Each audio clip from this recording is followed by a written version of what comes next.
Okay. All right. I think we are live. So, Tvarita, thank you for joining once again on the Sunday draft. Thank you. Yeah. And I want to introduce you to my new co host, standby co host. I don't know if he's going to keep this gig or not, but he is getting used to it. His name is Varun Iyer, friend of Hello. mine. Hello. Hello. Hello, Tvarita. Good meeting you and seeing you, actually. So, yeah, Yeah. welcome to the Sunday draft. So let's get on to that. I'm really excited about today's show.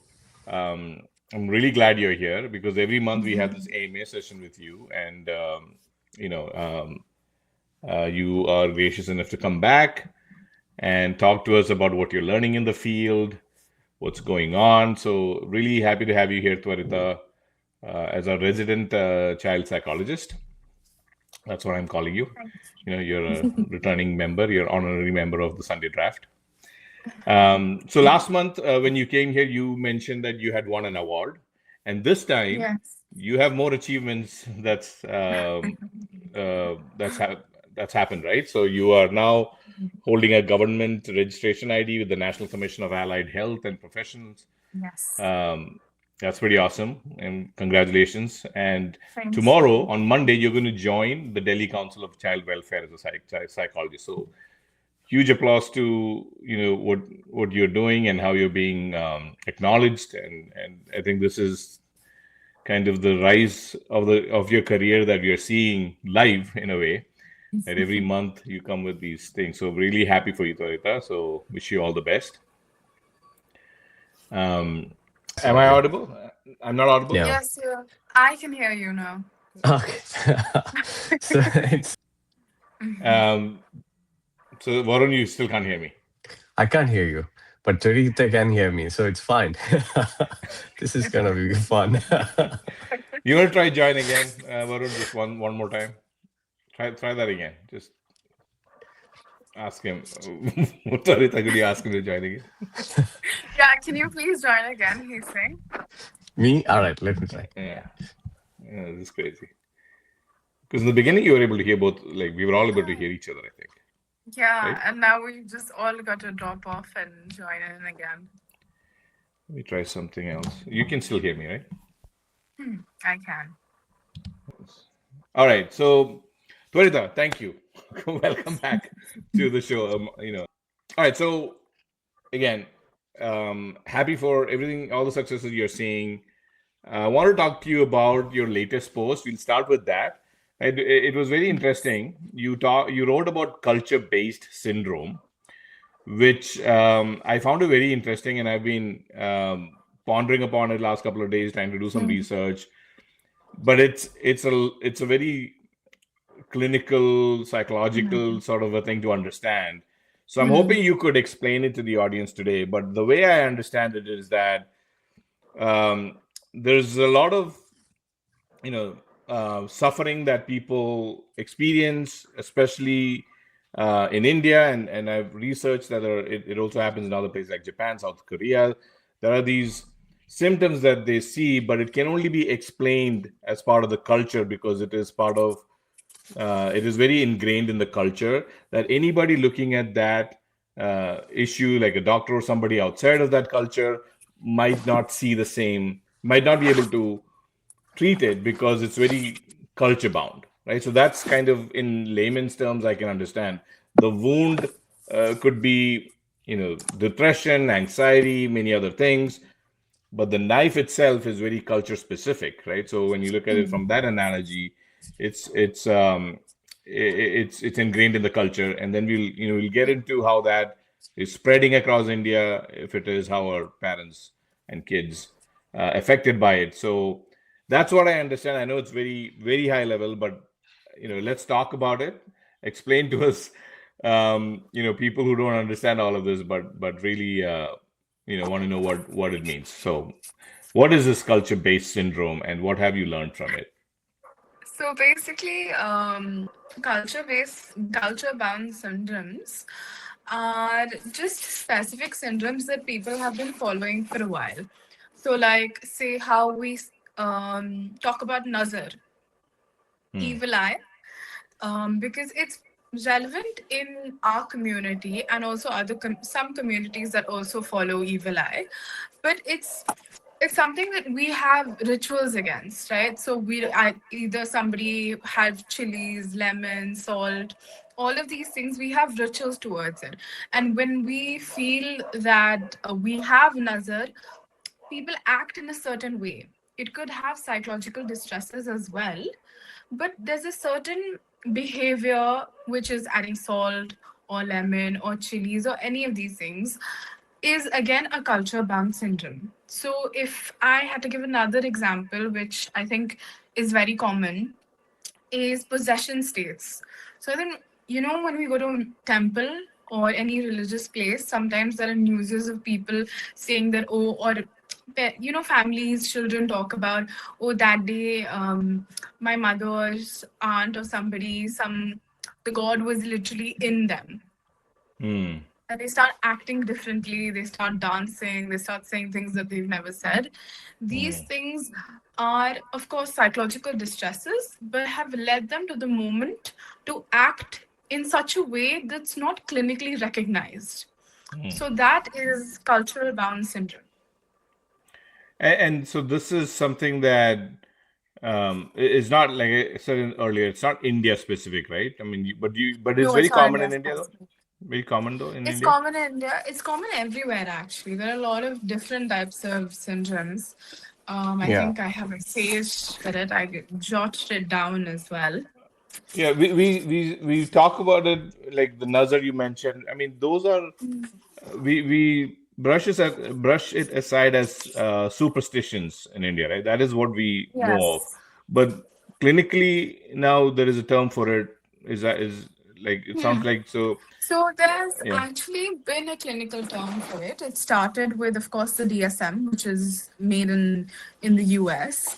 Hmm. But they started with only the syndromes that they saw, right? So when they were syndromes for the cultures, where in China there were different male air cultures, and then Nigeria also had different cultures. So all of these things, they started understanding that these were there.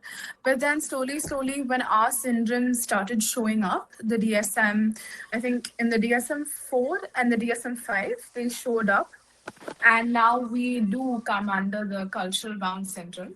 There was a research paper on it a few years ago, so that's Hmm. also how I stumbled on it. When you But say DSM, like I don't know what that means. What is DSM?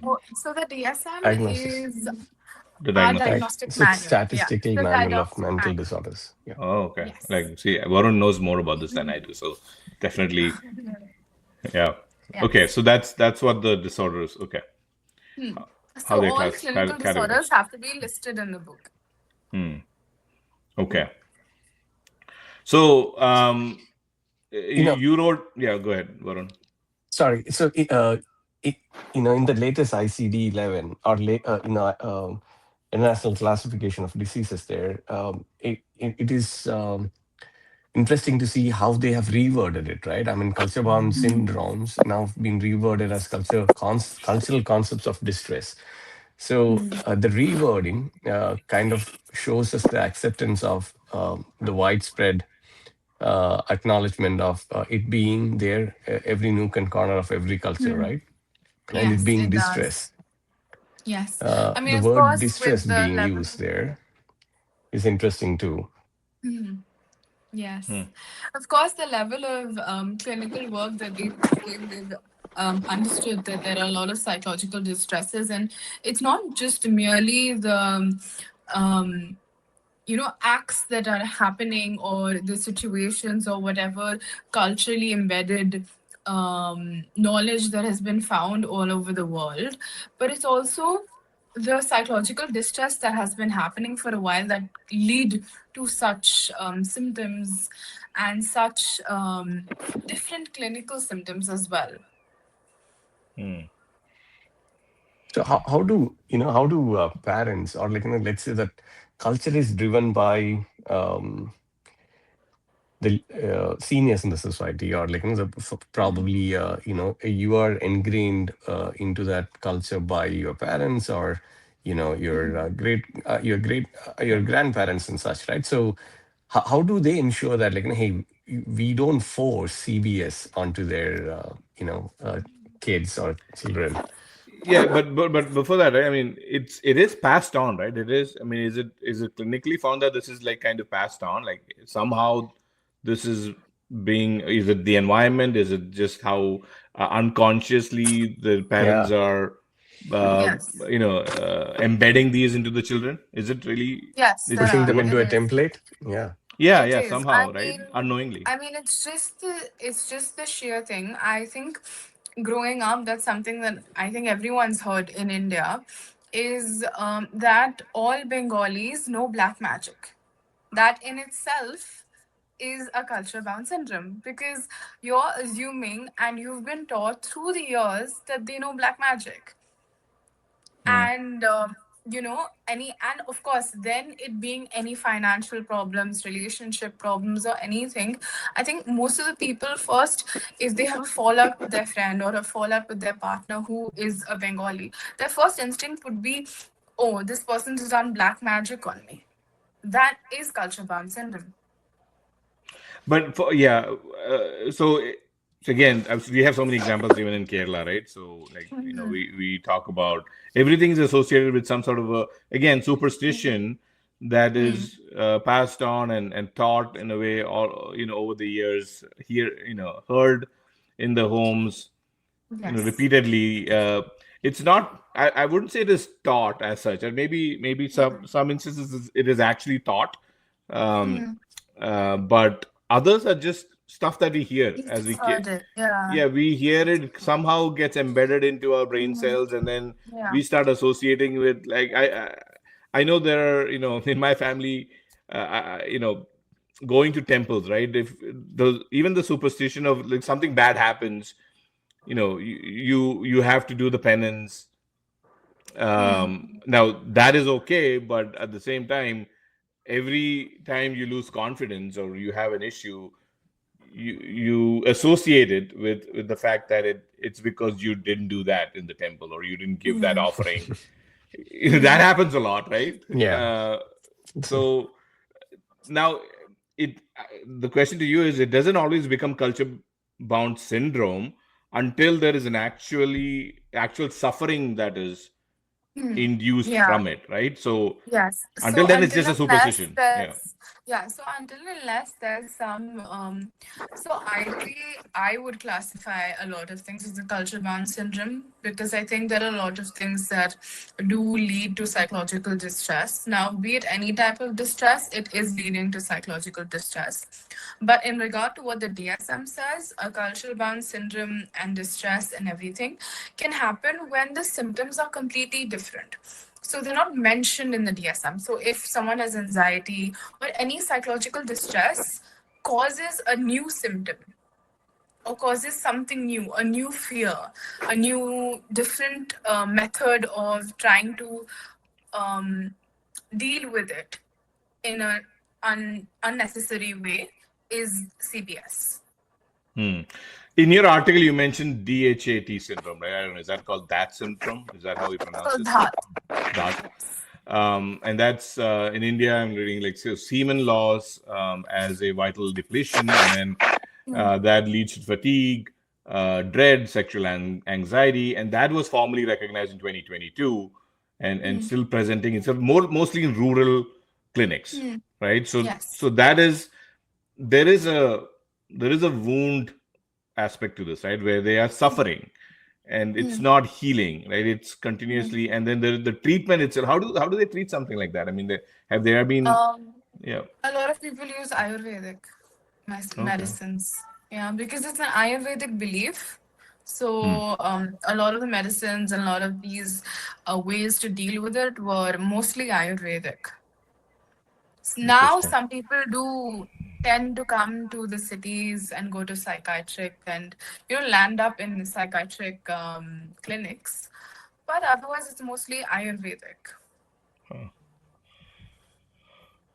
Yeah, so that sorcery, like you mentioned earlier, black magic. Again, most of this rooted in what we call usually superstitions, but then um, so when kids grow up in that kind of environment, like Varun, back to your kind of thought there, right? As to how do you like what do you see or how do you explain this to parents or when you hear this in a session, right? And you first of all, are you able to quickly identify this as one of the is a culture-based syndrome?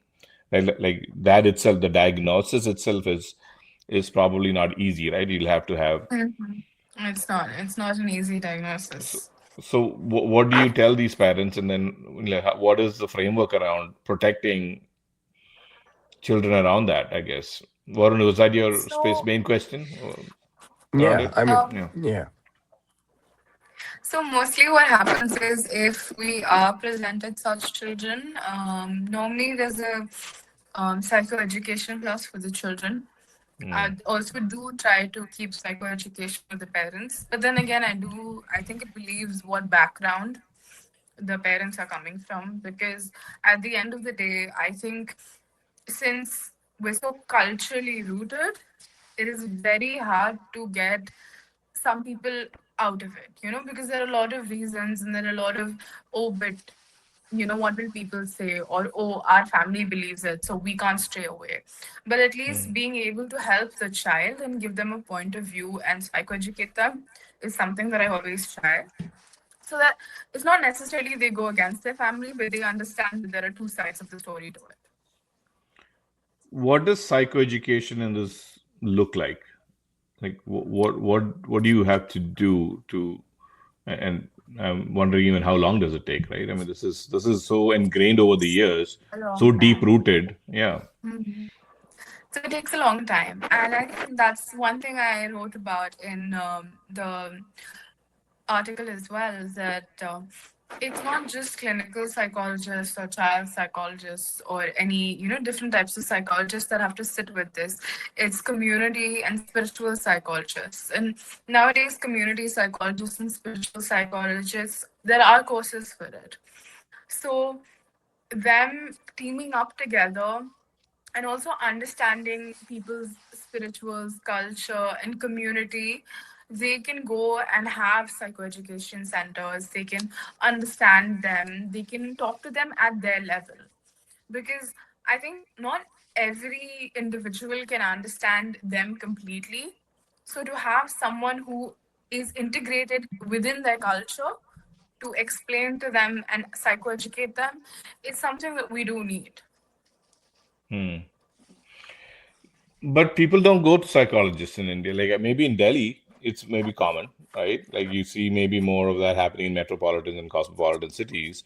But if you go to rural India or even just not, you don't even have to go that far down. I mean, even in upcoming towns and villages like which are now more cities, um, there's a stigma associated with even going to a psychologist. So when you talk about these psychologists Not coming together, not many, because actually if you look at AIMS psychology psychiatry department, or even IBHAS, which is in Delhi, which quite known even for Agra, the mental asylum hospital in Agra, they get most of their clientele and patients from villages nearby. In fact, a lot of truck drivers from Punjab that travel quite frequently, they hmm, come to Delhi to get treated, and a lot of farmers come to Delhi to get treated.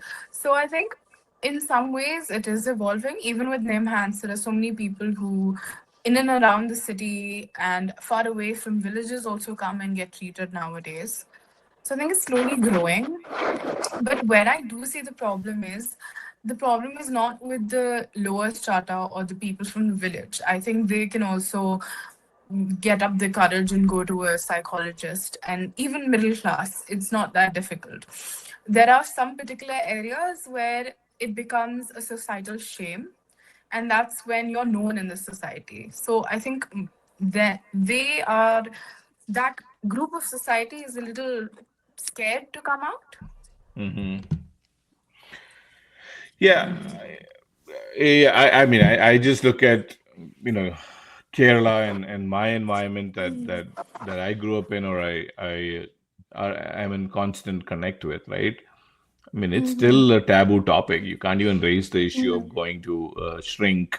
You know, the word shrink itself is more, I think, Western, but to a psychologist, and again, even regular medicine, right? I mean, there's always this experimenting between, let's go to the Ayurveda, and then somebody will say, no, no, this allopathy doctor was better, right? Just even from treating non-psychological issues, there's always this back and forth and experimenting, because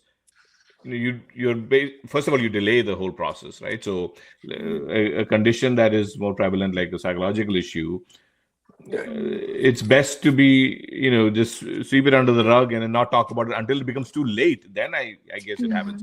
Go ahead, Varun. Yeah, You were about to say something. Go ahead. yeah, there is obviously some shame associated to anything related to psychological issues. And once someone is branded that, like, he had gone and seen a doctor for it, then his future prospects in an Indian society or a culture born society becomes like questionable, right? That's how the old I mean, how folks have been and are.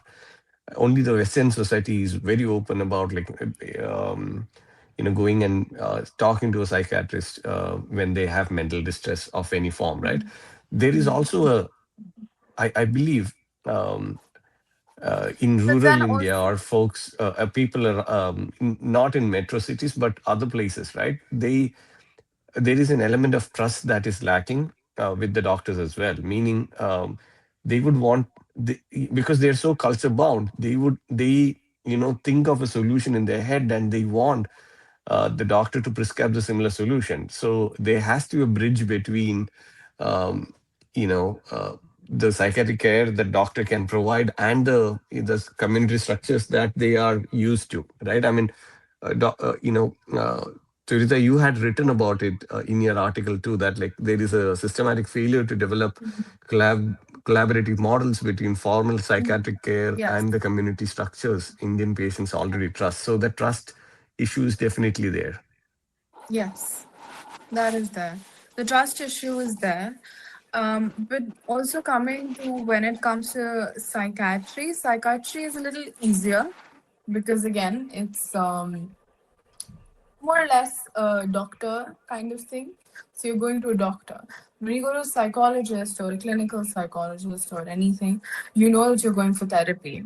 And when you understand that you're going for therapy or some of these things, and you're not just taking medicines, you're actually sitting there with someone and you're doing things on the daily basis, it gets a little different for people to um, trust and adjust to that fact. So that's also a lot of reasons why most people don't come here. Hmm. So, Varun, you are a single parent, right? And you're raising your child in the US. But you come from this background or this culture where you have seen this, Right. right? How do you shift that perspective, right? Or how do you, like, knowing about this now, knowing that it has a term now, that they're calling it a distress, like you said, how do you prepare yourself as a parent? Like, what is going on in your mind to kind of now raise a child, to make sure whatever you have learned over the years is kind of detached, or are you going to detach, try to detach that part of your culture? Because some of it is important, some of it is not. But how do you kind of even decide how much of it becomes, or is it not a problem for kids growing up here? So no, I mean, definitely, when you're actually trying to inculcate that your cultural habits into your offspring, you would possibly share the goodness of it and the badness of it, or all these uh, black stupid beliefs as well. But and that goes everywhere, right? So when I'm going and talking to a doctor about it, like how do I present it? Now I know that like I'll have to give him a little more context around the whole thing to be able to help him understand like what is going on, so that the doctor could really help. When I was reading that article, I was just looking up and telling to myself, like, God truly help me. I mean, it's not just me, right? I mean, everyone who is, here is trying to, obviously, we have to assimilate to the cultures of the land where we are currently in. At the same time, you would want to stay true to your roots as well, right? I mean, so that your kids know their roots and feel connected to it. Otherwise, they'll float around. So I don't know. As a parent, it is very difficult to navigate this, right? I mean, when you're always when you're out, potentially, when you have established a uh, structure, like you grow old, kids grow old here. When they have their kids, potentially it'll become a little more easier. They'll find a middle way. Yeah, so that's that's what that was the kind of question I wanted to from Tvarita. I mean, your practice is fairly new, so I don't know if some of this is already popping in one of your sessions or you're seeing this, but I think it's the framework or to even identify the moment where you have to make a shift. A parent has to make a shift in what he or she does with a kid at that point in time in terms of what to hold back, what to not say, right?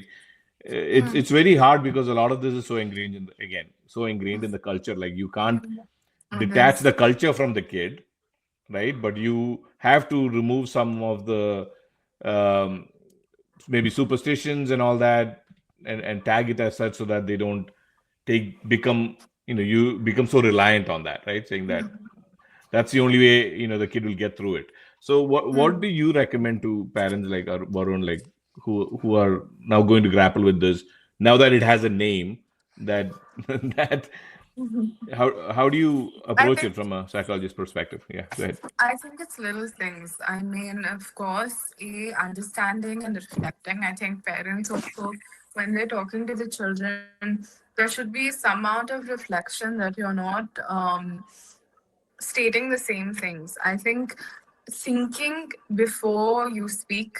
I mean, that's generally a thing, but thinking before you speak with a child is very consistent. But I think mostly if the issues that we have currently wouldn't come. Maybe Nazar or something would be something that we talk about. But with such things, I think there should be a teaching where you state that, this is what I've grown up with, but have a difference.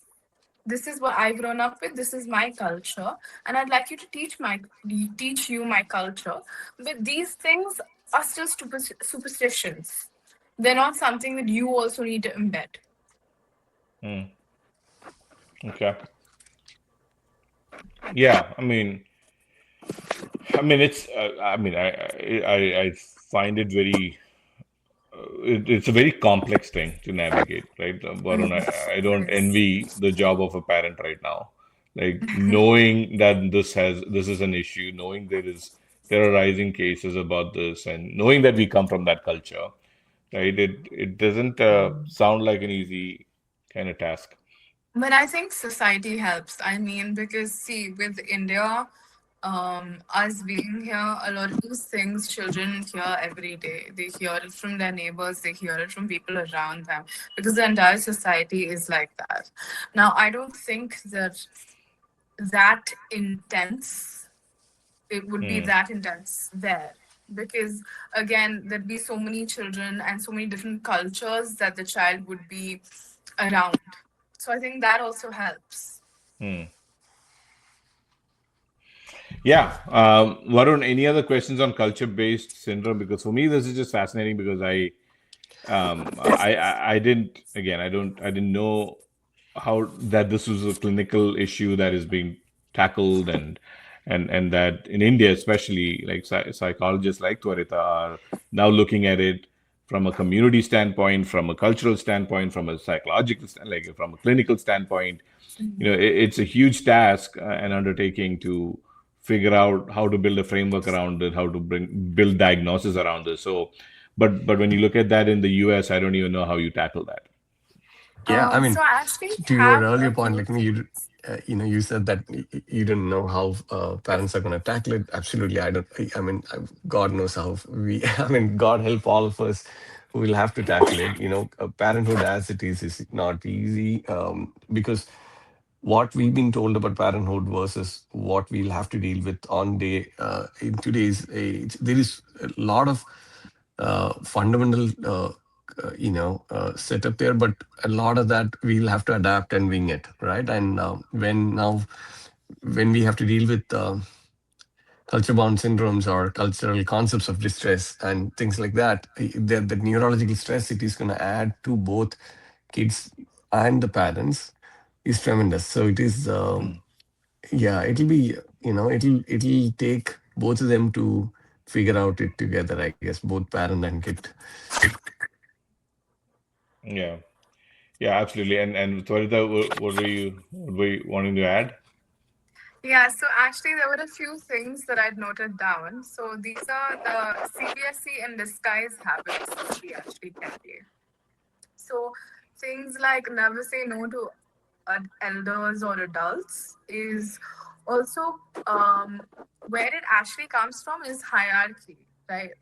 So when it comes to hierarchy and elders always being right, so that generally has always been in a way where adults cannot form boundaries. I think a lot of adults, even in different generations, have not been able to form boundaries with Mm. their elders. So when you say that to a child, it does affect them because then they can't process it. They don't process it as the same way they do. They think that we're losing a certain comfort and we're losing our individuality or autonomy. And Mm. when in fact parenting has obviously now these generations and everything new has led to children having their own independence, autonomy, and um, forming their own sense of respect. Yeah. So, Varun, what do you think about that? Is that something that I think that's a double-edged sword sometimes, right? Because Yeah. Yeah, I mean, I don't know. I'll have to digest this and probably spend more time with doctors like Tvarita to figure this out. Probably be educated about it myself before trying to tackle it with my son. yeah. What were the other points, Twarita? Yeah, go ahead. So of course, then there's never waste food, eat everything on your plate. So Mm. there actually, it says that it comes from post-partition and a generation of scarcity, because leaving food became like you're not respecting the food or you're ingrateful for the food. So and of course, then later with adults, it seemed to be guilt of discarding food. Mm. So in children, that just turns into um, a sign where their body thinks that they can't trust their own body, because children, of course, understand that when they're full. So if you Yeah. feed them before until a limit and you say you have to eat, they start not trusting their body. Yeah, these two that you mentioned, right? For me, those, I mean, how many instances do you see that becoming a suffering that cannot be treated, right? I mean, So these seem these to are be actually light CBSE, right? So these things are very light. Now light. Mm. these, of course, I mean, it's not that it's going to be a clinically symptomatic thing, but these still do progress into psychological distress, because Mm. what we've seen, especially with the eat everything on your plate, is that a lot of children now who have grown up becoming teens and everything, because their body as a child never understood when they were full and they couldn't trust it, have turned into a situation where they do overeat. So they overeat their feelings, Mm. or they overeat when they're stressed, or of course, obesity. All of these things do end up in the same circle. Yeah, I agree.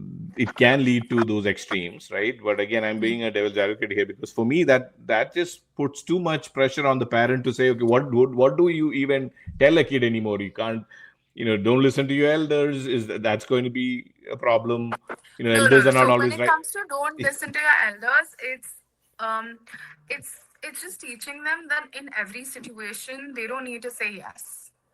So like you know how Yeah, in a lot of situations you have to say yes just because they're your elder, you have to respect them and keep your own autonomy aside. In some situations you can say no. yeah, I agree. I see your point, but then it's so hard to say what situation, right?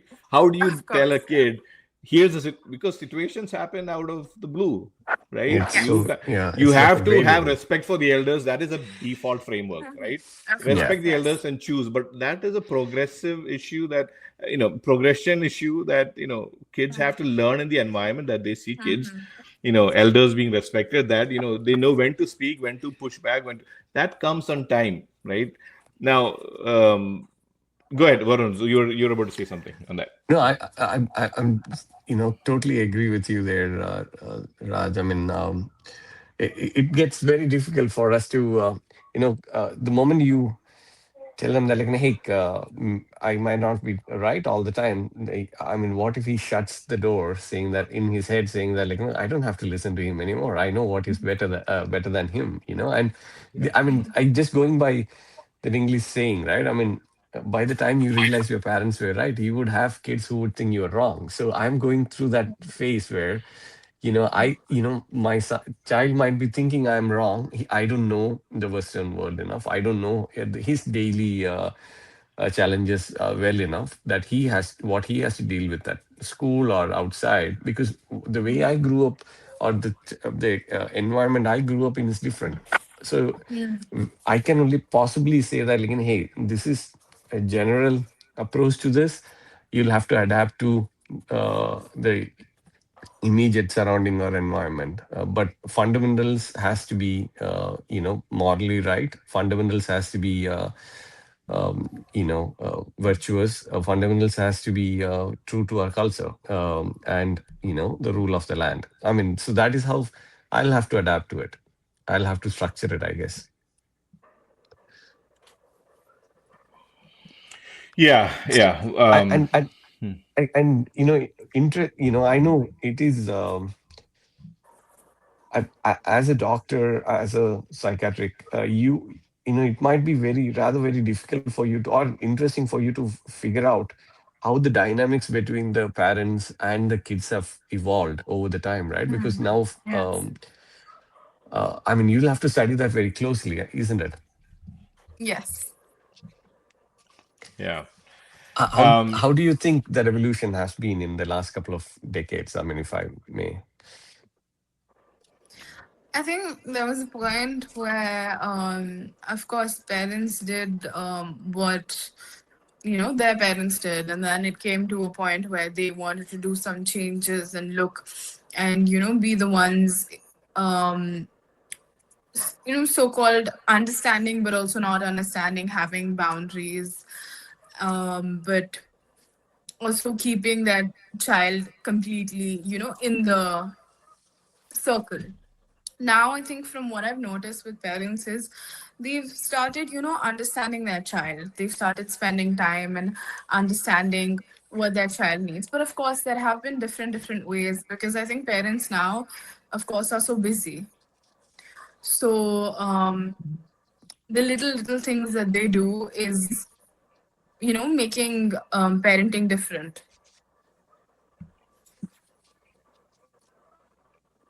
Is that perspective from a, uh, more middle class, or, like, someone who has enough financial stability, meaning, do you think all the parents out there are able to give that kind of time, that you're No, referring to? not really. No, not really. It really depends because I think, of course, when it comes to different classes, I mean, it's all different, right? I mean, at the end, of course, every parent looks at their child and wants the same thing for that child. I don't think any parent in any class would want something different. Everybody wants their child to have the best life that they Mhm. could possibly give them. But with every situation, any and everything that they have changes. Hmm.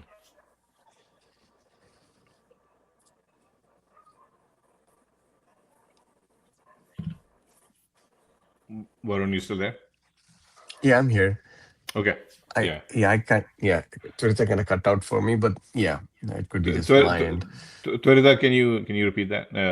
Repeat Yeah, the yeah, response. sure. I think with every situation and every background, parenting styles change. I mean, at the end goal is to, of course, want the best for their child. I think every parent in Yeah, every situation wants the best for their child.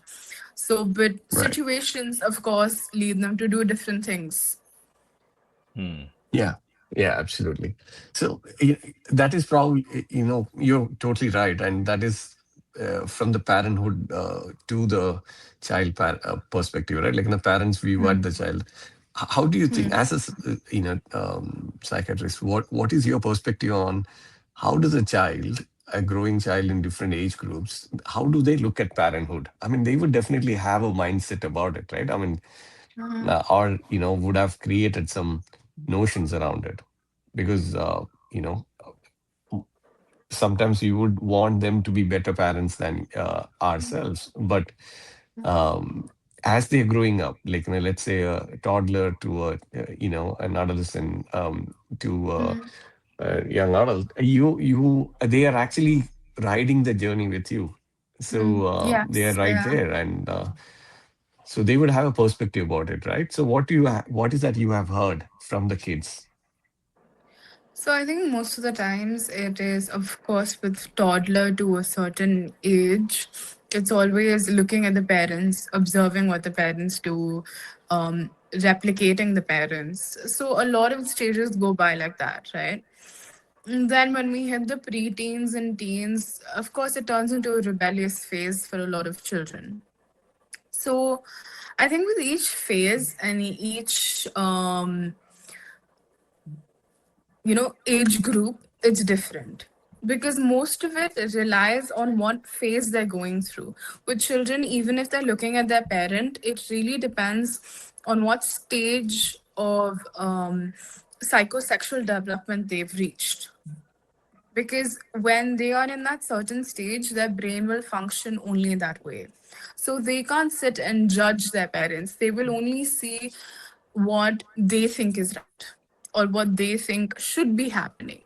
But slowly, slowly, of course, with time, as they grow older, they also start seeing things. And I think by the time they're 20, 21, 23, reaching their 30s, they start understanding and differentiating, oh, this is what my parents did. This is what I could slightly do differently.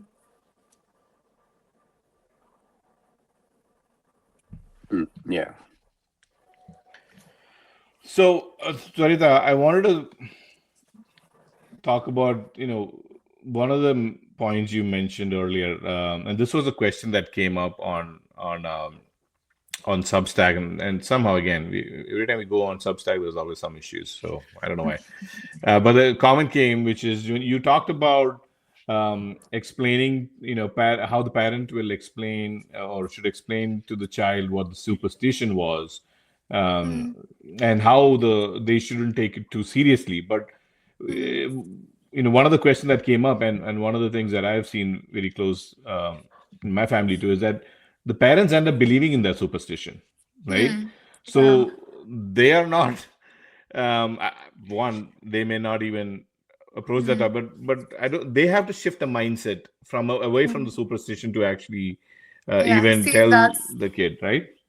How do you yes. rationally talk to such So a child? Yeah. that's the thing. Actually, that's why the last paragraph of the article was written, because um, I think there the change needs to come from professionals in psychoeducation, because until they're not psychoeducated, until community psychologists are not psychoeducating communities and generations, I don't think parents can actually sit and talk about it, because there'll just be a bunch of parents who will understand that these are superstitions. And in fact, a bunch of parents that may realize, or even if I'm talking to them, um, they may say, "Oh, okay, we understand what you're saying. We'll read about it. We get it. We will try." But a lot of parents, for them, it's a very, um, something that they've cherished, something that's been passed down, something that, in fact, culture is a prideful thing. So it's not going to be like, "Oh, I trust you," because they will take offense to it. So Hmm. that's why psychoeducation through community psychologists is a necessary. Mm. Yeah. Yeah. Varun, you had a thought? Yeah, no, I mean, it is, it is tough to be a, a doctor for sure, to be able to actually deal with that kind of situation, right? Where you'll have to convince your, uh, a parent So what yeah. they are doing wrong, to be able to actually save the child's future, right? So that, like, the child doesn't get forced into that template, nor pass that on to their offsprings later in life. Yeah. So the It thing does it there come, is I'm more the education levels of the country, or education levels in most of the countries have gone higher, but it is not strictly education, right? It could be more than emotional intelligence. Would you look at it like that? no. No, it's not. I think because these are cultural things. So of course, when it comes to cultural things, again, it comes to pride. I mean, everyone's culture is their pride. So it's not emotional intelligence. It's just the way we understand, observe, because things that have been societally formed do turn into something that becomes ancestral, right? So when Mm. it becomes ancestral and when it becomes attached to your family, attached to parents, there are so many feelings and so many emotions in just that one sentence, that even if I am a psychologist sitting in front of you trying to explain that to you, you may understand it, but you may not want to believe it. Hmm. So in actual counseling situations, we don't try to go against the parent. So even if I psychoeducate the child, I'm not going to go outside and say you're wrong or what you're doing is wrong. I will only psychoeducate them, tell them the symptoms, explain to them that this area we can treat and how we can treat it with and of course if it needs psychiatric help, it goes to psychiatric help. But if there are any psychological distresses like anxiety or depression or anything, we treat them. But if the parents can completely understand and be properly psychoeducated, we try. Hmm. I like that. Because I I like the mean, fact. Yeah. Go ahead. yeah, because I mean, I think the thing is, because it's so culturally embedded, I can't sit and actually try to destroy the notion altogether. It Hmm. has to be, they have to accept that this is not how it is. And for that, it takes time. It's not a day's work.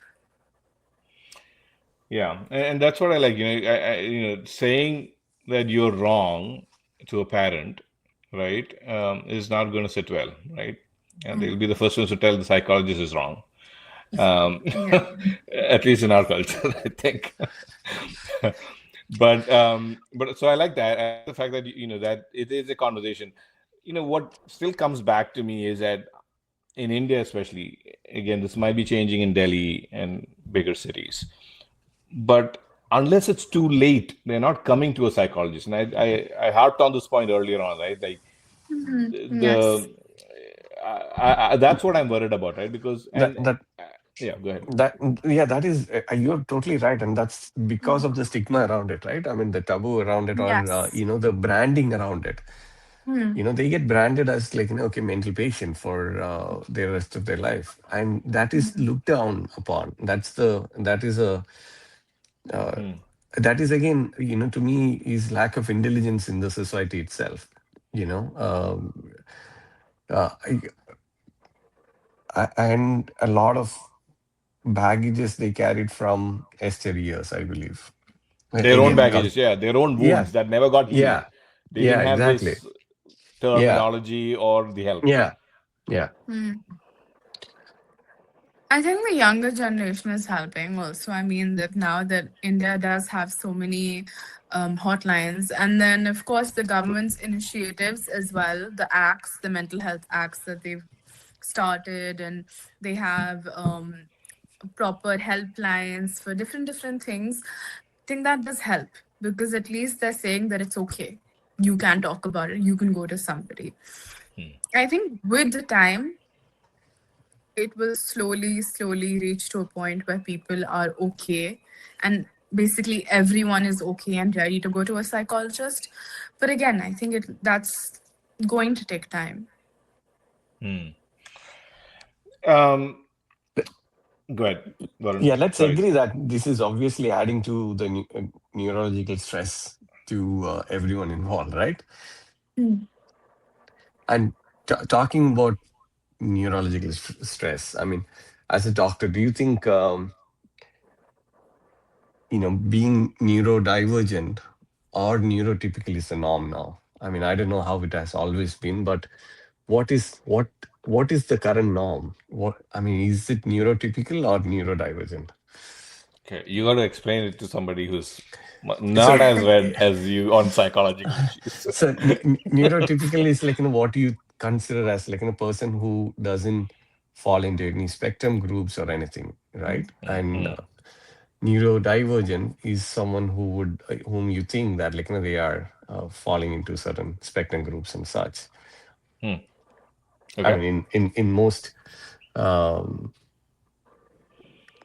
unpolished way of putting it.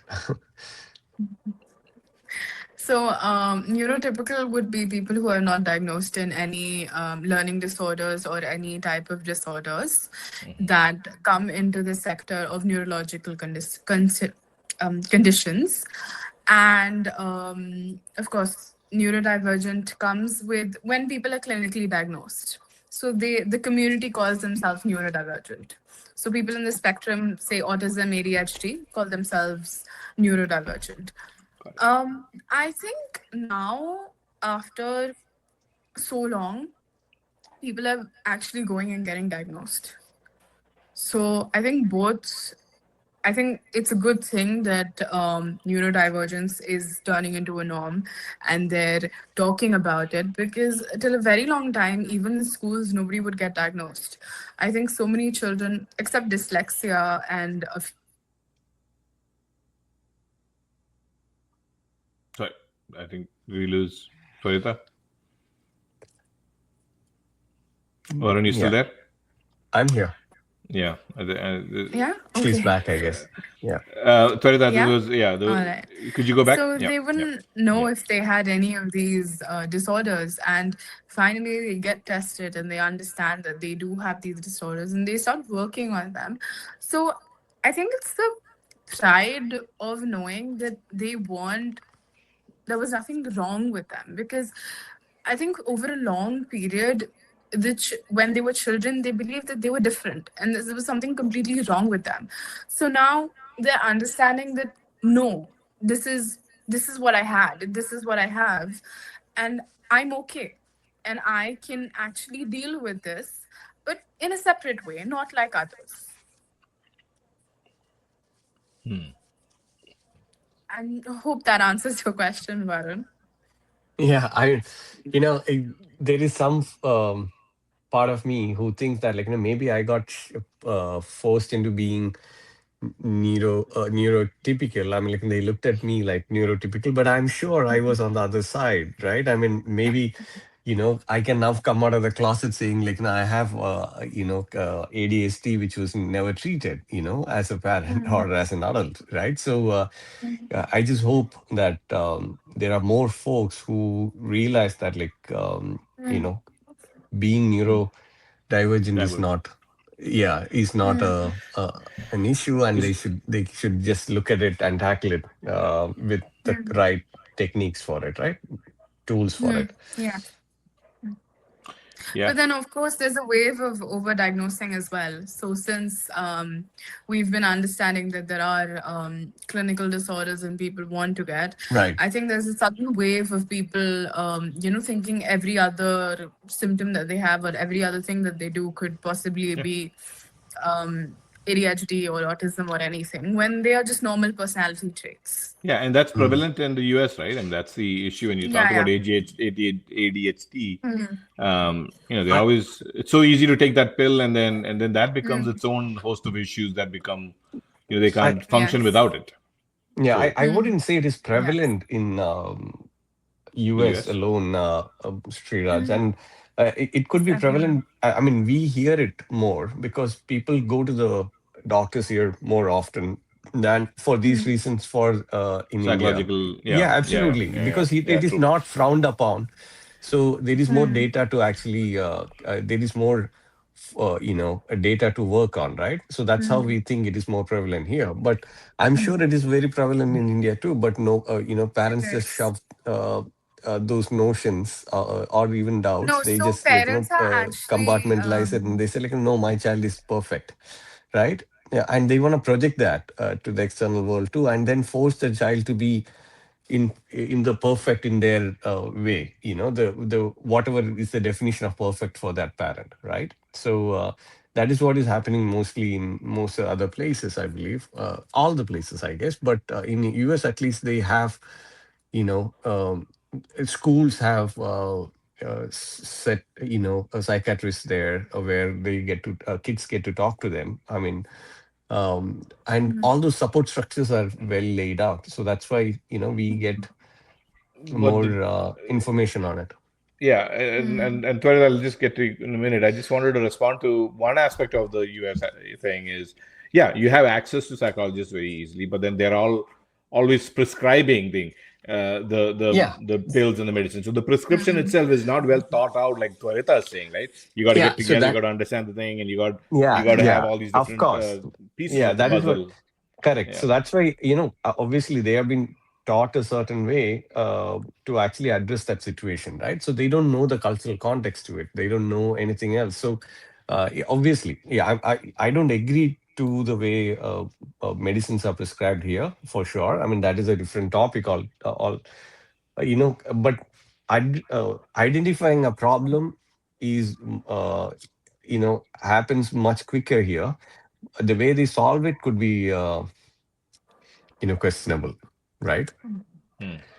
Yeah, I think that's the same problem here as well. I mean, of course, nowadays parents have been, wandering child clinics, and they're always available to take therapy sessions, and so many. They bring so many children.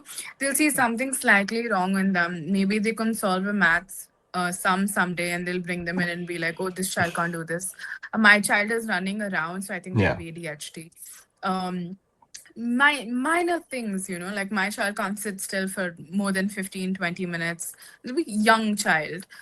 So I think that my child has ADHD, so they bring them to the clinic. So a lot of this happens, and sadly a lot of children do get diagnosed with ADHD with just a few symptoms. Because I mean, there's a very beautiful research happening in NHS as well. Currently, they've been doing it for a while, stating that all symptoms that we've actually looked at and understood are just a tiny piece of it. There's so much to the symptoms because in all of the books, as I mentioned, the DSM and the ICD that Varun mentioned, all of these books just have a few symptoms, and a lot of them correlate to each other for all disorders like anxiety or all of these things. They correlate with each other, but a lot there are so many different factors that can come in symptoms that can prove if the child or adult have a certain learning disability or disorder or not. Hmm. Yeah. Yeah, I'm still surprised to hear that it's very common for kids to be taken to Mm. psychiatrists. Like I think you'd mentioned this even in earlier articles, right? That Yeah. you see they bring them in for so many different reasons. Mm. Mm. Um, one thing you mentioned earlier, and made a note of it, is you mentioned these easy aspects. So we talked about respecting elders piece of it, and but you also mentioned about eating disorders, like don't parents not to force Mm. kids to eat and all that stuff, right? But and you said that leads to obesity, but then the issue of obesity now comes from junk food and all these other things, right? So Mm. I mean the Yeah, real so a lot causes of that's are emotional eating. So a lot of with that is emotional eating. So you're saying that's yeah, because of other aspects that they're yeah. because So I it hear really kids, leads to that. So a yeah. tiny thing can blossom to it. I mean, I wouldn't obviously the full blame wouldn't be on the parent, but of course, with the structure of, let's say, if I'm talking about the society currently, the structure is if the family is not letting the child talk much, or if they're very stressed, or if they come from a background where they can't speak, or if there are any type of distresses around them, it turns emotional eating is the first thing that everyone grabs. It's the easiest thing that you can do because I mean, you don't have to pick up anything else. You just have to eat. And with emotional eating, everyone eats junk because junk is comforting food. Hmm. I mean, hence it could progress to it. And do parents bring their kids to the clinic because they eat junk food a lot? Like they're like does that because there's a aspect of this which I'm hearing a lot these days is about kids having high BP. Mm, Their cholesterol levels are bad, and like kids like age 10, mm, 9. I don't know if that Varun chime in here. I mean, it's one of those things that I'm hearing a lot happens now in India. Like I'm just recently learning that mm. it's more I, prevalent. I don't know if yeah, that's the thing in the US as well. Maybe it is. I mean, packet foods are more prevalent everywhere, right? And processed food obviously have a lot of adulteration and a lot of salt and all that. So obviously that might be the cause. And Mm. So yeah, high BP in kids like that. I You're saying, so yeah. yeah, the doctor did tell. Last time I took my son for a annual physical examination, he did mention that like the next time on, we will subject him to lipid profile check, right? I have never heard of about kids being subjected to that early, right? But that so the the framework has changed, evolved, and it is evolved with respect to the stress out there. It has evolved with respect to all these food habits currently being inculcated in everyone's life, right? So yeah, I'm not surprised. I'm totally not surprised from what in hearing that the kids might be having bad lipid profile right now. Kid might be having high BP, and because we confine them to smaller places where they don't get to actually go out play. We feel that like okay, outside world is unsafe for them. So what do? They have to sit and play in front of the laptop or PlayStation or whatever, right? uh, uh, so obviously if the kid is not active, there is you know the body is not able to actually burn all that bad stuff. So it is going to just continue accumulate and cause all that diseases. So I'm not surprised at all.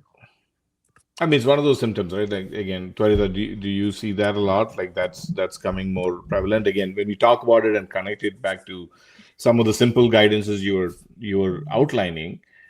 These are the real symptoms. So again, back to my earlier point, unless it becomes too late, unless that lipid profile shows bad numbers for a 10-year-old kid, they're not coming into the clinic. You know, and then you're not able to kind of connect it to whether it is emotional distress or culture-based issues or whatever it is. Like it's such a can of worms I that mean, it's so hard to a open. lot of it, of Yeah. course, does turn into lifestyle issues as well. because I think a lot of research has been indicating lifestyle issues and food habits and everything. But of course, there's so much also psychological distress and again laziness and so many factors that come in between with all of these things. I think it's a very holistic view for you know any type of disease disorder. Okay. All right. Yeah, go ahead, Varun. So yeah, I mean, definitely we have beaten that horse a little too much, CBS Yeah. being the horse, but just that being one of the neurological stress cause of neurological stress, right? I mean, as a doctor, what are the other current forms of neurological stress that kids can get exposed to? Yeah. What can a single parent like Varun watch out for? Right. Yeah. That's really his question. Um, so I think, of course, right now there's just um being online. Of course, there are so many things with digital. I think digital would be the first thing. Internet Hmm. addictions and all of these things, they're very prevalent nowadays. Gaming addictions. Um, and I think most of the things is if we're talking about neurodivergent or neurological disorders or anything, I think most of them do show up at a certain age, and a lot of them do show up for particular reasons. And I think it's just about being aware and understanding your child, and just you know being in a situation where you can see eye to eye. So I think that helps, but I don't think there's anything specifically new to be aware of. I think I think there's nothing new that has come up yet. Yeah.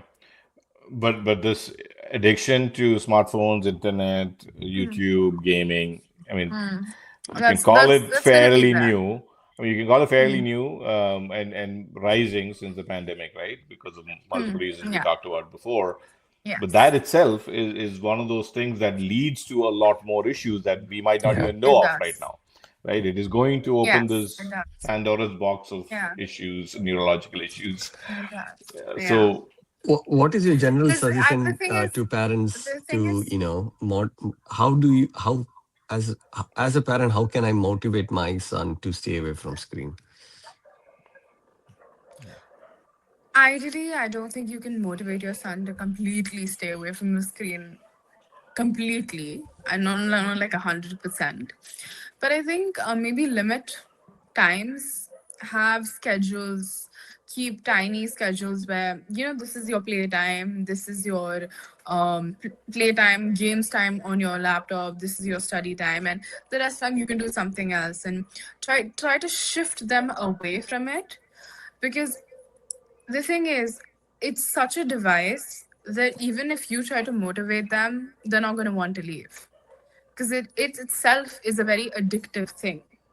And of course, us being on it as well so many times, if we're also on our phones, on our laptops, on everything, it also makes them feel like, oh, but you're also on it as well. So have sessions and times where just you're not using any device. doesn't it get harder though? Like the older the kid is, the harder to put those things in place. So you're talking about Yes. 10-year-old, 12-year-old, it is an I uphill think battle. no. So the thing is, you can slowly instill these things. It makes little things. So you can maybe try to do something, try an activity with them one day, and say, let's not stay with our phones. Let's play something, or let's play Ludo today, and we won't play it on our phones. We'll play it the old way. So you sit and play with them. Maybe if it's a Sunday and your day off, you can sit and play with them. One day you take them on a picnic. I mean, because I'm sure that's available there. So you can take them on a picnic, and or maybe someday you can take them to the mall, or ask their friends to come over and they can have a game night or something. Yeah. Just tiny things where they learn that they can be without their phone. Yeah, and Varun, I've seen you raise your kid, and I know you do this a lot, right? You do find activities to do with your son, and that's and so you consciously one, you are there present in everyday aspect of your child's life. That is one thing I've seen. And then you Mhm. also take but still that question's coming up. I'm assuming, Varun, that you're not entirely able to achieve the success you want to see in it, right? Is Yeah, that absolutely. Yeah, and that is where like that it becomes kind of stressful on the parent to know whether like they're doing all the right, they're checking all the boxes right, bringing up the child or not, right? I mean, you can't be So I always mean, there. You can't be always be available for the child to ensure that like they are um, protected from the screens and all that, right? I mean, there are times you will have to play, the professional at work. There are the times when you have to play, another role that is that you must play in your life, right? So all that time, um, how do I help him understand that like, hey, he needs to stay motivated enough, or she needs to stay motivated enough to be away from the screens. That's my real big challenge? challenge. Yeah. Yeah. Yeah, mm, Twarita, go ahead. Yeah. so actually the thing there is it's a very simple thing actually. So of course with whatever you're doing, you're spending, I know that you, as Raj has said, you've been spending time with your child and you've been doing activities and you do spend time with your child. I think there a lot of the relationship between you and your child comes to play, because once you and your child completely understand each other and are on the same page, and he respects and sees what you've been doing and understands it, and also with age and the relationship you form, that really helps. It's something that can actually take them away from it. I think most children that end up being addicted to gaming or internet or any of these things don't have an escape. So their escape is the addiction, or their escape, because when they're not getting attention, when they're not getting comfort, when they're not getting what they require from a parent or a caregiver or anyone, they turn to something that could, take them to a different reality. And that's what addiction does. And that's what specifically a computer, a laptop, a phone screen, gaming, YouTube, any of these things provide the same thing. Hmm. That's I wanted to sit with that comment, right? Because I think that's very powerful what you just Right. said. Um, Again, from an observer from the outside, Varun, I think you're doing everything right. Um, maybe the I don't know specifically, but the game addiction is not an escape in your case, because he plays football outside, and he's got a lot of other activities here. But I know parents who are absent completely, right? And for them, those the escape that Tvarita is talking about is the real escape. They have nowhere to turn to, nobody to console them, right? Nobody to sit with them and play with them or take them out to football or things like that. Parents are missing for the most part. In your case, I don't think that's the issue. Maybe what you're doing is right, and it's just a matter of time you continue doing that. Yeah, I was just, being representative of most of the single parents out there. Yeah, but thanks for that, Raj. And I, doctor, do you look at procrastination as a psychological disorder? I mean, I No, mean, we are all. I mean, it's I am a classical procrastinator, and I just don't want a child around me to be one such, right? So, how do you deal with cases like that? I don't think procrastination is a disorder. I generally don't. I think until and unless it's affecting your life, it's not a disorder. I mean, I think all of us get a little lazy and procrastinate tasks as well. And I think that's completely okay.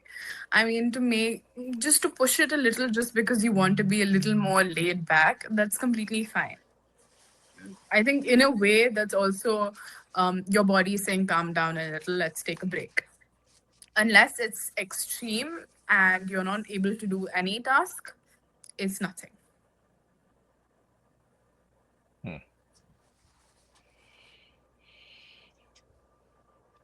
You might be lost case, Varun, but so, Yeah. Yeah, I mean, maybe I'm at the point of no returns, but I want to identify the point of no return for him, right? I want to understand how yeah. do I like nudge him in the right play, right direction so that he doesn't end up being a procrastinator like me. But yeah, thanks for that input. And I'm sure there are so many of them out there like me who are procrastinators. Yeah, I'm a classic procrastinator. I do everything last minute.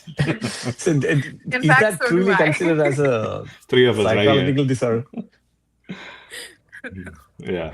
No, it's not. So until and unless anything affects your day-to-day life, it affects you to a point where you can't do anything at all. Like you can't function without doing that task, or you can't function without it. It's not a disorder. There was a question, Varun, that you had shared before this call, and I wanted to Hmm. kind of ask that question, and maybe it is how, what will it take to make society child friendly? And I thought that was a very interesting way to put it, because I thought it was like how do how do you make a child society friendly is usually what I hear the most, right, these days. But you asked how do you make the society child friendly. So I wanted Yeah, to. because yeah, Hmm, it takes, typically they say it takes a village to raise a child, right? But you want to be able to settle in the right village so that you are, you can trust that village with your child, right? You with your own child. So how do we make sure that like as adults we are being child friendly? Because as a collection we form the society. So how are we being child friendly right now? Or what are the gaps, and how do as a society how do we hmm. be better From, at it? from your experience, obviously, Tavita, like what are you saying there in the field? Like how do you do that? I think it's about learning and also unlearning. I think the whole method is learning different things. You have to learn every time you do something new. And of course, with a child, you're learning as well. Because when the child's learning, you're also learning to be with the child. And since every child is different, I think the entire society needs to adapt, learn, change, educate, and just make sure that no child feels like they're displaced or different. I think when a child gets um, cornered or put away, that's when it affects them the most. So just making sure that everything is inclusive is a big thing. Hmm. And do you see examples of that in India or in the community that you live in, or maybe people that you've seen? Are there some good examples you can share about how they're constructing an environment around in a society that is the optimal, maybe, a way in which a child, I guess a lot of kids now live in apartments, right? Again, the society itself now becomes all the people in the apartment. Um, I think yeah. it's always little things. I mean, it's little things. I think, of course, subtle acceptances that we've brought changes into society. Think accepting even nowadays the fact that dating culture is accepted in India in some parts and in various areas. That's also society changing and understanding children, because I remember when um, earlier children would come and talk about it, would be such a taboo topic for a Hmm. child to talk about their crush in front of their mother or father. But just for their parents to sit there and also, accept that, yeah, the child is growing up and they do have infatuations or something, is again the society learning, educating themselves. Hmm. Interesting. Yeah. Yeah. I mean, it's yeah. In the US, I don't know, Varun, if you see anything really. You have seen example. Have you seen examples of like something that is designed here that You're finally on camera, Varun. I don't know. Till now, you're stuck. And I think this might be more of an audio episode than a video episode because both of you had video issues, but that's fine. Mhm. Good to see you now. Glad to be back, I guess. Okay. Whatever you did, you should have done it like an hour ago. I, I I'm just looking at my notes that I shared with you Yeah, earlier go on. ahead. I like, Yeah, and so anything in the US specifically that I know you hang around with a lot of families, not only single parents but communities, and what do you see here that is have you seen examples of something unique I from a US truly, perspective? yeah, I truly see a lot of emphasis on sports and group activities, right? Hmm. That truly is helping the child a lot. At least for that time they are away from the screen, they are out in the sun, out and about, and doing something to get along with their peers, right? And they may fail at the sport, they may win at that sport that day, but from both aspects they're learning something new, right? So that is quite awesome. They are able to trust, if it is soccer, they are able to trust, whom to pass the ball to. They are making the quick judgments, thinking quick and all that. So all that, I'm sure that is happening elsewhere as well. But here, there is a lot more of that happening. It is a family affair. All of them show up to the ground together to cheer for the child, which is awesome. They know that the child knows that. No matter how the game goes, my family is there to cheer me on, right? I mean, that's an awesome feeling to have. And even other festivities, or like 4th of July or anything such, right? It is a bigger deal here. Especially like things like 4th of July. I mean, it is. I mean, Independence Day is celebrated in India as well, but the aspect too is so different, right? Here, I see, they celebrate it. They actually are really cheerful about it, and that is being engraved in the kids as well. That like, hey, don't take freedom for free, and like, Mm. ensure, protect it, and all that, right? So, I see all that being ingrained in a lot of ways. So there is. Maybe it is the circle, like you said, like the circle I hang out with, uh, who gives it shows me the right examples of it. But I'm sure there are absent parents here as well. There are, Yeah. And not yeah, intentionally absent, right? I mean, I'm not yeah, saying the absence is always intentional, right? It's probably because of how the life is designed. And yeah, but I like those. Like, I mean, yeah, sports, like a society built around sports and outdoor activities yeah. and things. In India, I see that too happening quite a bit, right? And in fact, my nephew is actually at his annual day celebration. He's playing the piano. I think I missed it. I'll have to go and see it. But he's into piano. And he's 10 year Yeah, old. He was into kickboxing. So, but in India, I feel again, this is just an outside perspective. There's just so much packed into a day that becomes a stress that kids eventually have to deal with, right? Because it is so Yes. packed. Everything is so chaotic Yes. and packed, and one after the other. You Yeah. see this pressure building up. It's about also excelling in every nook and corner. So Yeah. that also, yeah. Yeah, the NEET issue, right?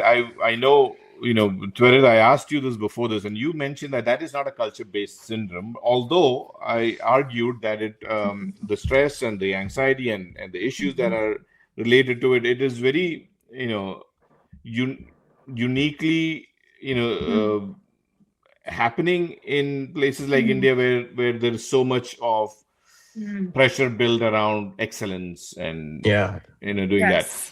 But you said it is not a Yes. culture based syndrome because the symptoms are common, I guess. Could you elaborate more on that?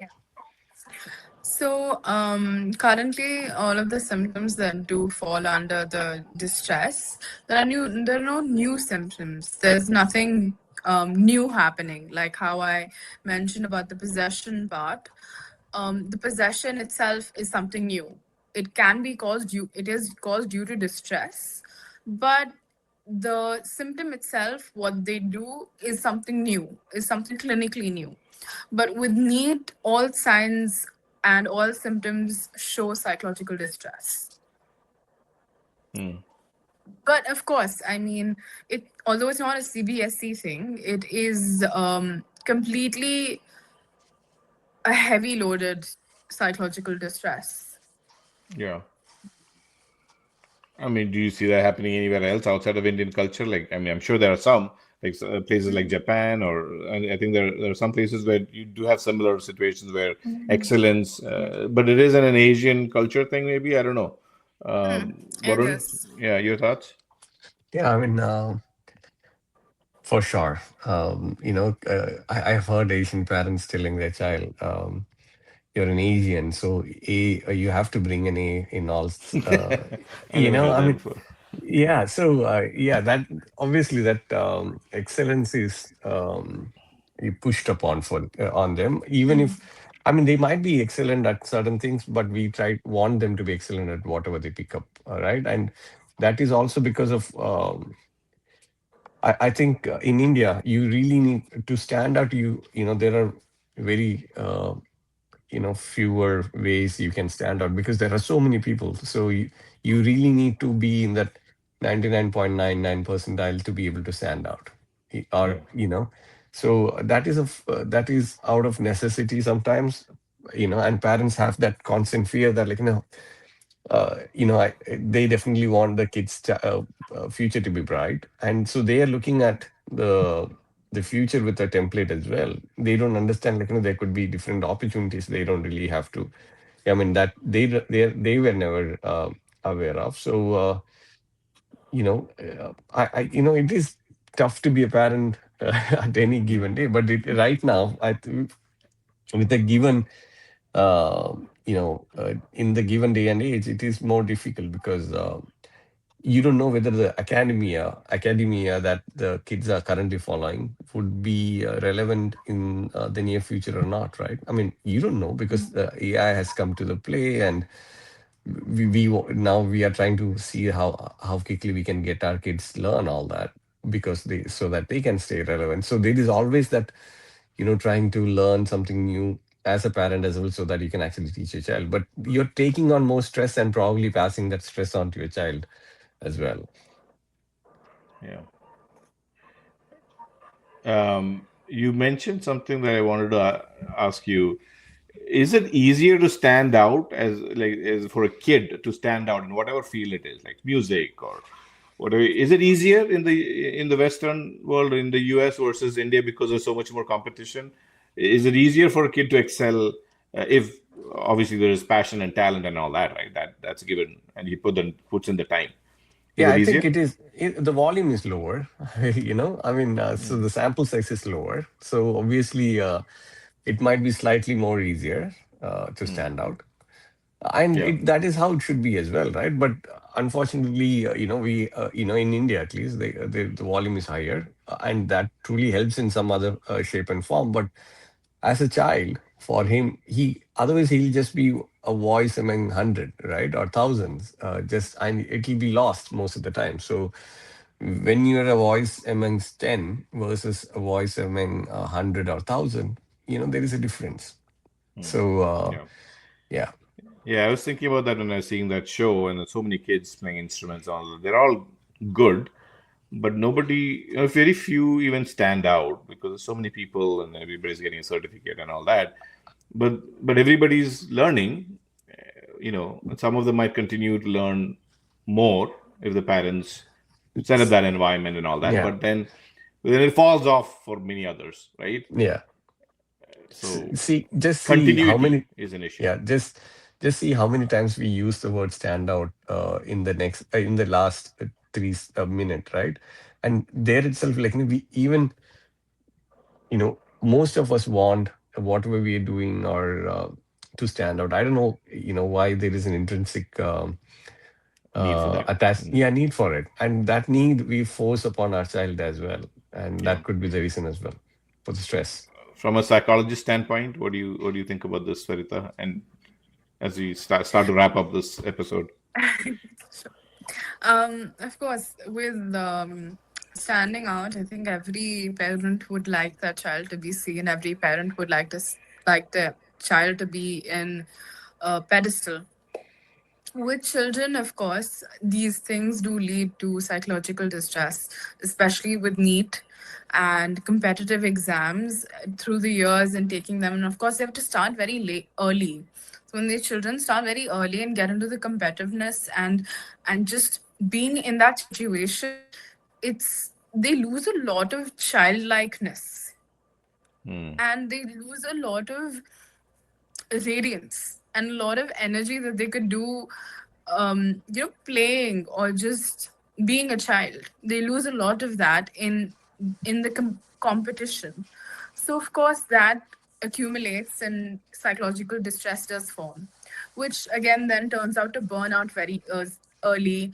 And for a lot of children, once they reach a stage where they actually crack the exam, they may realize that they don't want this and they leave it at. Hmm. I think you cut out, Tvarita, or did you? Oh yeah. Yeah. Yes. Yeah. So after a certain point, when they crack the exam and everything, and then suddenly the burnout does hit after everything, sometimes they realize that they've just been doing this entire cycle. And then when they have to do it again, they choose that this is not something that I want to do because it turns to a point where they just can't physically do it. Yeah, and it's got this association with stress, and now that aversion, the passion Yeah. got kind of switched by the aversion to it, because the Yeah. passion now is associated with the stress that was involved because it was pushed to it. It is a very interesting way to think about it, and I love the word that you used, child losing his or her radiance. I've never heard that before. I mean, nobody looks at it that way, right? I mean, I don't know, like the Yeah. radiance that you see in kids as they grow up, we all lose it. Like I have no radiance anymore. So the whole point is, I mean, looking at it from preserving the radiance of a kid. I mean, I thought that was a brilliant word to use. Varun, your Yeah, I mean, your a wheels person are is in yeah, motion. I can see it. yeah. A person is radiant when they are stress free, they are happy, they are content, right? I mean, the happiness within kind of radiates outside. When it is they are stressed, there is there is nothing to permeate, I guess. So I I mean, if we grow up happier kids, I believe they'll be radiant throughout. And Hmm. yeah, kids needs to stay happy so that eventually that nation society becomes happier and the nation becomes happier. I want to go to Finland for that sake and see how radiant the kids there are. Because of the happiness, Yeah, happiest place in the world. yeah. Yeah. Um, All right. So, I know it's been a while, and thank you both for joining. And but any other questions on top of your mind, Varun? I know you had maybe several more jotted down. The doctor is still in the house, and I like the fact that you call Tvarita doctor. I don't know if Tvarita, you saw that. He keeps addressing you as doctor. I mean, it is, mentally, I'm trying to accept that, like, hey, uh, listen and hear to what she's saying and, learn from that, right? So, No, yeah. definitely a doctor. I mean, I just love Yeah, the of course. way that you Yeah. addressed her. I should do that too.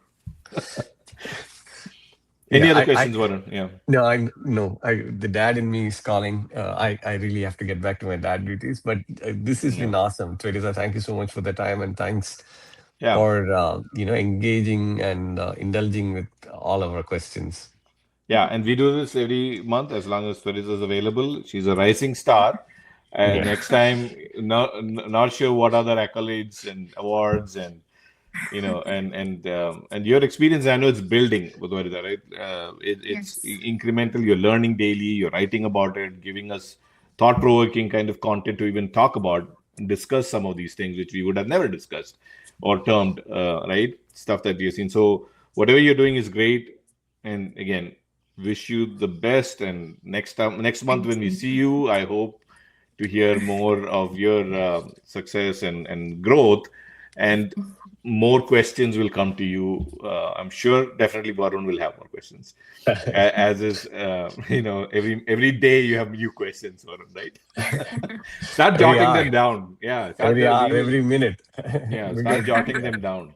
And I will continue to see if I can source more questions for you. But this is really Sure. awesome. Thank you so much. Thank you for Yeah, joining the Sunday Thanks, Draft. you. yeah, we Yeah. appreciate it a All lot. right. Good night, Tvarita, and good day, Good Varun. night.